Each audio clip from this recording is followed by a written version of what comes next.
A South Los Angeles community group.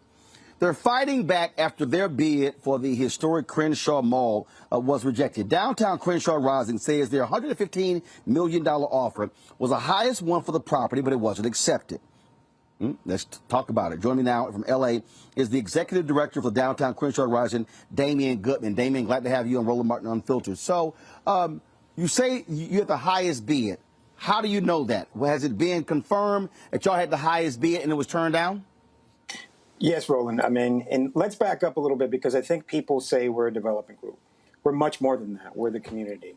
Over 300 community organizations and a membership of over 2,400 people came together when we found out that our Crenshaw Mall, the most significant asset in Black Los Angeles, which sits at the heart of Crenshaw and King Boulevard in Leimert Park community, that it was to be sold to outside developers that were closely connected to Donald Trump. And so using our history of organizing, along with bringing together some of the best experts in community-centered development and people-centered planning, we put together a bid to bring the mall under community control. We didn't want to see it falling into the hands of outside exploiters who were going to exacerbate the gentrification crisis that is rampaging our community like so many other Black urban communities across America. And so part of that process involved bringing together the many philanthropists and the many social impact investors throughout the country who, too, recognize this challenge of gentrification, where all the development coming in seeks to undo and literally lead to a cultural erasure of the Black people that are there. And we raised over $60 million, $25 million in social impact investors, over $35 million in philanthropy, and submitted a $115 million bid, which was higher than the bid the Deutsche Bank, that famous bank of criminals throughout the globe, accepted from Heritage Development Group that was backed by a person who's on Putin's list, a man by the name of Len Blavatnik. So that's where we sit right now. First of all, how much was their bid? How much was their bid? It's been reported that they paid $112 million. Okay, so $112 million. Was a reason given as to why their bid was chosen and not yours? Well, I mean, at its core, Roland, and I want to emphasize this point because there was a tweet that went viral that talked about our struggle, and the comments were filled with fellow Black people who've been engaged in real estate activities or business loans who have similarly been told that their money wasn't green.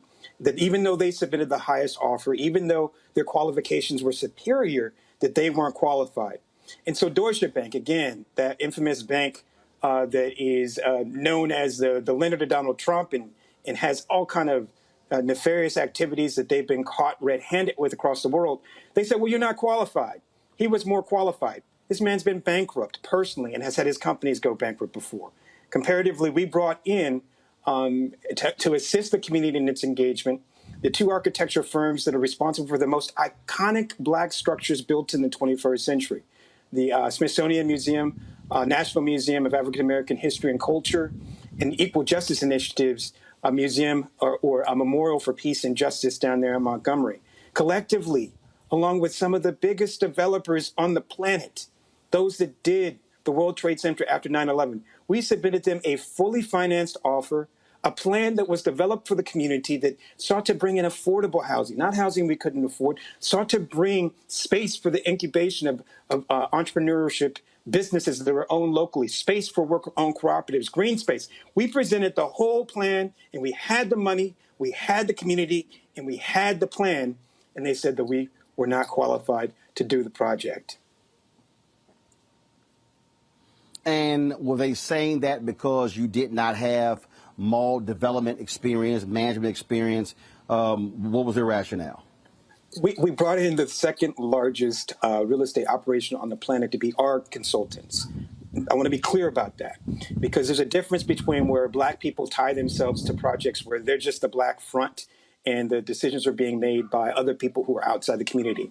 No, the development company that we brought in, literally, who redid the World Trade Center after 9/11, along with multiple other projects throughout the world in so many respects, was partnered with the second largest real estate operation on the planet that is operating malls today successfully all throughout Los Angeles, the country, and globe. This was not a question of qualifications, Roland. And again, we got to hit that over and over again. This was a racist process by a corrupt bank that was acting, and this is the kicker, man. They were acting at the bequest of public pension funds. The investors who invested and purchased the mall, who were to sell it, contracted. They were public pension funds, right? These entities that are filled with worker money, money from black and brown people in this community and throughout other communities across the country.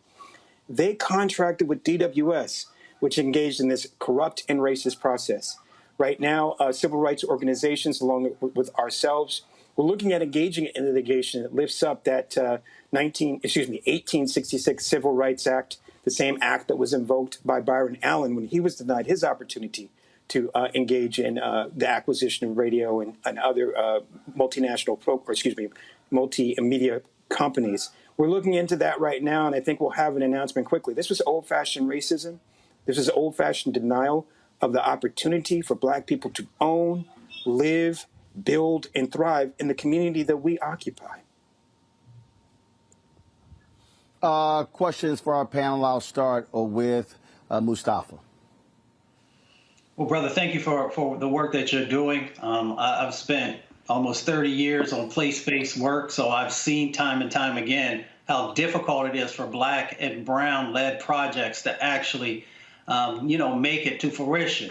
So my question is, because this was a community-driven project that you had strong community support, what has been the outcry from the community, and who all have you all been engaging with to hold folks accountable? Well, as my good friend from the South says, people are mad as a wet hen. I think in so many respects, we've been told that we did not have the money, we did not have the qualifications, and sometimes that's been true. But here, that wasn't the case. And this was ours. And we did the building. We brought together the civil rights organization. We brought together the renters and the homeowners and multiple unions that were many units that were invested in this project. So people are here and they're ready to fight. Not just because the person who they sold it to literally is a sexual assaulting racist by the name of David Schwartzman of Heritage Development Group. You can just Google him and find out his history. It has a long history of being anti-tenant, anti-merchant, and violating the Fair Housing Act and other civil rights acts. Not only that, but because, we did what everyone says we're supposed to do, right? We're supposed to come together.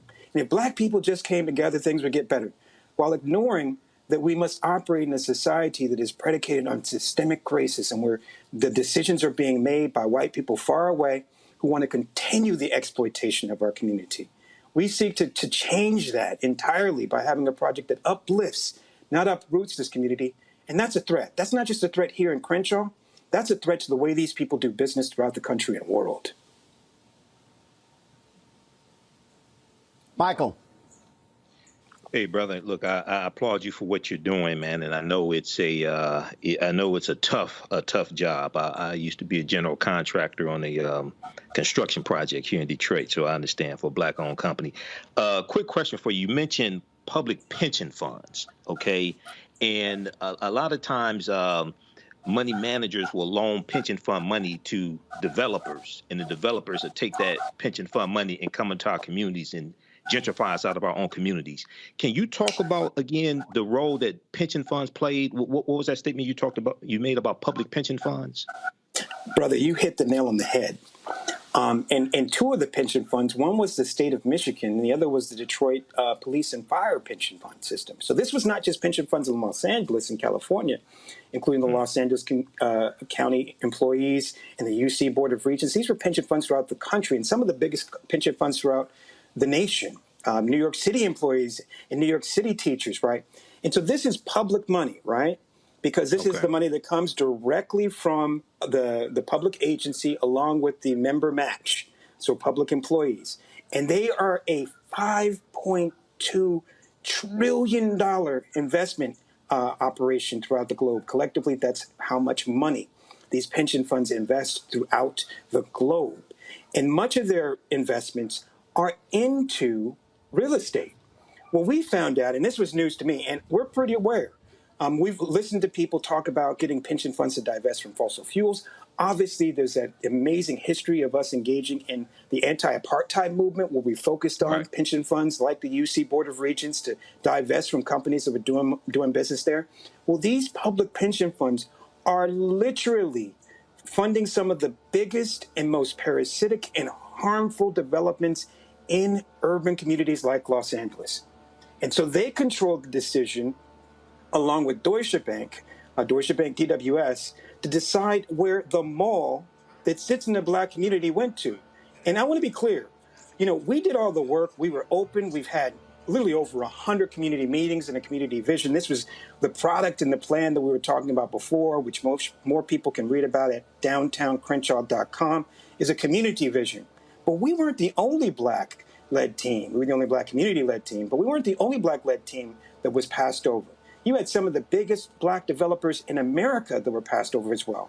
So that's where you get to, again, these public pension funds, led by the same people who don't look like me and you, 98%, 98% of the people who control investments, major investments in the country, are not black and not women. 98%. Right. So who were they talking to? They didn't even, I don't think they even had seen, and nor could they imagine that a community group could come together, raise this much money, bring together a professional team with expertise both in community development and large-scale projects. It floored them, so they had to come up with some ridiculous reasons as to why they denied it, but at the core of it remains stone-cold racism, and they will be held to account for it. All right, thank you. Teresa? Yeah, Damien, one, I applaud your efforts. Look, I live in the city of brotherly love where these conversations are happening daily as some are led to build areas of real estate and gentrify areas, and then some really do have a community-focused approach. So I think for me, my question to you, and one, I just learned a lot, and I'm sitting here looking at your website about literally the plan. This is probably the best bill out of downtowncrenshaw.com of the message, the plan, the vision, and sign the petition. So my question to you is, how do you and what do you need from your other partners outside of signing the petition? Like I said before, I'm in Philadelphia, but I'm sure there's some advocates here that would love to help you or share their stories.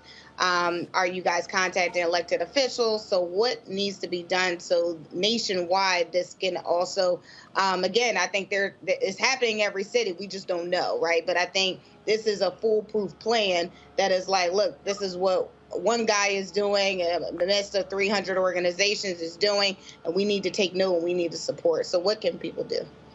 I appreciate that question, sister. And, we have always said that this was more than about a mall. This was about a movement. This was about both saying to this Crenshaw community undergoing the threat of gentrifications like so many others, that community ownership is an imperative, and that we have several impediments that need to be knocked down along the way. And so we got to come together. We've got to come together locally. We've got to come together nationally. We even have to come together internationally in saying that we have a right to be in our spaces, saying that there is a role for elected officials to use their voices, and some did and some didn't. And that there is a role for elected officials to bring these entities, like these public pension funds and these foreign banks like Deutsche Bank, who are doing business in our community in a racially discriminatory manner, to be called to account. So we're absolutely going to sue them. We're going to absolutely continue to organize. We're absolutely going to continue to build off and build that greater movement of over 300 community groups that are working with us, that are members, like literally members. I mean, that's the other key piece of it. As members of the organization, when we bought the mall, we were going to provide shares to everyone so that we could collectively own in this space and see the development that is building on the best of us with something that didn't go. This is not something that went toward even the enrichment of the board members. As a nonprofit board member, we are prohibited from having any profits go to us personally. This was about community empowerment. So what we've seen along the way is that those, be they in Detroit, be they in Philadelphia, New York, D.C., have wanted to be engaged in this process both to learn and to support and to bring back to their own communities this model so that they can do the same. And that's where we are firmly focused on doing, continuing to build that out, continuing to tell this story. while we elongate this campaign, we know that while the mall's ownership has changed and it's now in the hands of Heritage along with Len Blavatnik, that we will continue to fight, looking at other successful efforts, both in the history of this country, the history of our ancestors, and even more recently, just in San Francisco, where developers were forced on their knees and forced to sell developments to the community's desired owner. And so that's going to be our goal. That's going to be our focus. And we have the winds of our ancestors, and we ride on the wings of our ancestors and the winds of change behind us. Thank you. Damien Goodmon, Executive Director of Downtown Crenshaw Rising. We really appreciate you joining us on the show. Appreciate you, Roland. Folks, back to our Roland Mark Unfiltered video in just one moment. Betty is saving big holiday shopping at Amazon. So now, she's free to become Bear Hug Betty. Settle in, kids. You'll be there a while. Ooh, where you going? Time to be smart. Roland Martin's doing this every day. Oh, no punching! Thank you, Roland Martin, for always giving voice to the issues. Look for Roland Martin in the whirlwind, to quote Marcus Garvey again. The video looks phenomenal, so I'm really excited to see it on my big screen. Support this man, Black Media. He makes sure that our stories are told. See, this difference between Black Star Network and Black-owned media and something like CNN. I got to defer to the brilliance of Dr. Carr and to the brilliance of the Black Star Network. I am rolling with Roland all the way. Honored to be on a show that you own. A black man owns the show. Folks, Black Star Network is here. I'm real revolutionary right now. Roland was amazing on there. Stay black. I love y'all. I can't commend you enough about this platform that you've created for us to be able to share who we are, what we're doing in the world, and the impact that we're having. Let's be smart. Bring your eyeballs home. You can't be Black-owned media and be scared. You dig?